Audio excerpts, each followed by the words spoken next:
Good morning mga katrops. So dito tayo ngayon mga katrops sa may Manila Baywalks, Dolomite Beach. So ayan mga katrops, so pumasok na tayo mga katrops. For today's video mga katrops, yung guest natin mga katrops, nagvoluntary to sila nito mga katrops.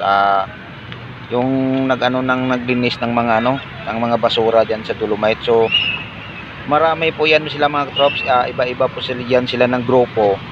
So makikita yung maya-maya sa last natin na video kasi binibidyohan ko sila.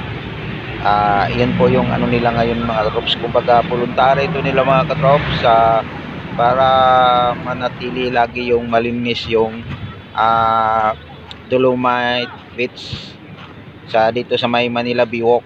So ayan, time check natin mga katrops, 16 AM na morning mga katrops. So napakagandang panahon mga katrops. So sa ganitong oras mga katrops, wala pa po siyang init. So maganda pa dito maglakad-lakad kasi wala pang init. So mamaya-maya mga katrops, siguro mga 7, mayroon na siyang init. Dito sa kabilang side hindi yan kasi papuntong yan sa Pamulubisa yan. So dun sa kabilang side, magkaroon na po yan ng init mga katrops. So sasabi ko sa inyo mga katrops na magkaroon ng init. Diyan banda sa mga katrops, yun sa may pinakadulo dyan, nagkaroon na po yan ng init mamaya mga 7 o'clock. So yung natin mga katrops, ang dagat natin ngayon mga katrops, low tide po siya mga katrops. So nandito tayo sa pinakababa na na yung Dolomite. Ayun mga katrops.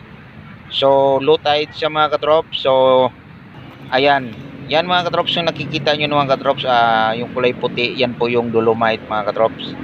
So napakaganda siya mga katrops, pero iba talaga yung tunay na buhangin. So nandito ako banda ngayon mga katrops sa gilid ng dagat kasi pinuntahan ko talaga yung pinakababa. So ayan, so makikita yun mga katrops.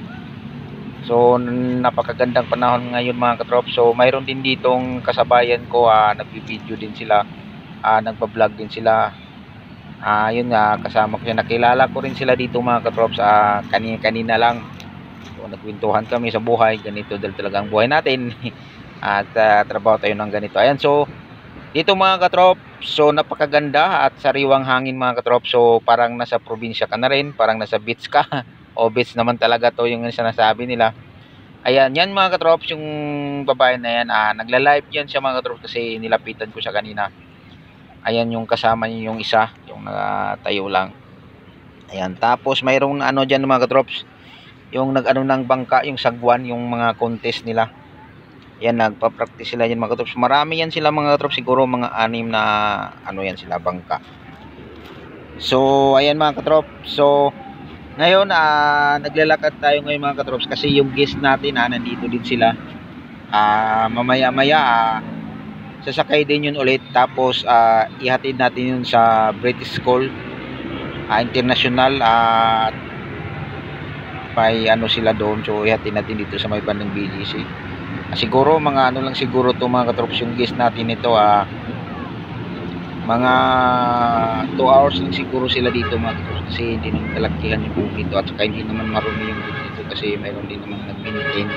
Tapos iba din talaga yung nag-voluntary ako sa loob sa kanila na para manatili lang na malinis at walang mga basurang nakakalat dyan sa ayan mga katrops. Yan po yun mga katrops, nag-practice po yan sila mga katrops. So marami yan sila mga katrops, yung iba nasa malayo. Ayan yung sagwan mga katrops. So napakabilis pala din mga katrops kasi siguro nasa 30 na tao dyan mga katrops sila. Di ko binilang mga katrops kasi medyo magkabilaan kasi yan mga katrops Tapos isa yung pinakadulo, isa din yung sa harapan, kaya yan. So yung iba na sa mga katrops, yung nasa malayo. So maganda pa dyan mga katrops kasi hindi pa naman siya mainit. So okay lang yun. Pero mamaya-maya ito mga katrops, ayan yung banda ng embassy dyan mga katrops. So doon yung mauna yung init, sinag ng init yan sa may bandang embassy. So papunta tayo dun sa kabilang side. So ayan mga katrops, bumabas ako mga katrops kasi nauuhaw ako mga katrops. So hindi naman tayo masila na So bibili po tayo ng juice dyan. Pang masa lang yung mga natin mga katrops. Ayan, pinili ko din mga katrops kayo ng apple juice.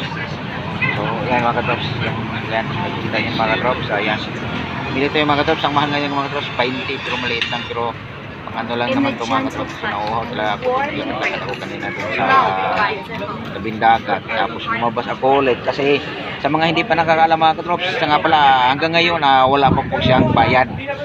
So sinasabi ko lang, bawal po dala ng tubig doon, lalo na pag nakalagay sa mineral yung bottle. So kung gusto nyo magdala nyo ng tubig doon, wag lang yung mineral water na yung nasa bottle yung pinigil tayo, may kasama yung kasi bawal doon. Kung gusto mo magdala ng tubig, yung parang may lagayan, hindi yung pinipili mo na yung mga bottle lang maliit. Bawal po yun doon dalhin sa loob mga katrops. Sa mga hindi pa nakakaalam, sa mga napapanood pa ng video nito, mayroon na kayong idea kung sakaling pumunta man tayo doon. Maganda na ngayon mga katrops doon kasi hindi na stick to din, hindi katulad ng dati naghingin ka pa ng ano-anong mga vaccine. Ayan mga katrops. So yan po lahat mga katrops, yung mga tarpaulin, yan lahat. So sila po yung mga katrops na tumulong, nag-volunteer talaga sila na panatilihin na malinis yung Dolomites. Kaya ayan. So lahat ng nakatarpaulin yan mga katrops, yung iba nasa likod. So hindi ko na sa video ko kasi dito lang ako video sa medyo malayo-layo. Kaya ayan, lahat po yan mga katrops, iba-iba po yan sila ng grupo mga katrops. So nag-voluntary po yan sila mga katrops na tulong-tulong tayo dito sa Manila Biwok Dolomites Beach para laging manatiling malinis. So dun sa mga gilid-gilid ng dagat, yan.